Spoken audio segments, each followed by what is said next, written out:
All right, we're back with another live studio audience to go over some secrets of multiplying zeros or ones. Okay, so I'm going to give you some ideas on how to help you with just these simple math facts. Okay, now when we're multiplying by zeros, I'm going to give you a secret. You ready for this? Any factor. Now, if you recall the last video we just did, factor is a number you are multiplying to another number, right? A factor times a factor equals a product. Okay? So any factor times 0 will always equal 0. Okay? Any number times 0 is always going to equal 0. So if I said, what is 7 times 0? You'd say 0. You don't even have to think about it. You just know when you see something times 0 or 0 times something, it's always going to equal 0. Okay, what about 0 times 12? 0. 5 times 0? 0. 0 times 4? 0. Oh, they're all equal to 0. So anything times 0 is always going to equal 0. Okay, that's our first secret, okay?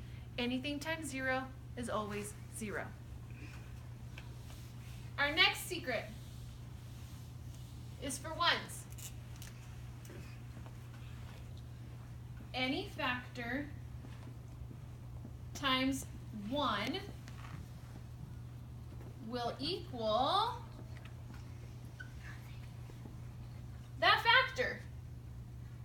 Okay? So any factor times 1 is always going to equal that factor you started with, the one that's not a 1. Okay? For example, if I have 1 times 11, it's going to equal the other factor. So what is 1 times 11? 11. Good. What is 12 times 1? 12. How about 1 times 5? 5. 4 times 1? 4. 0 times 1?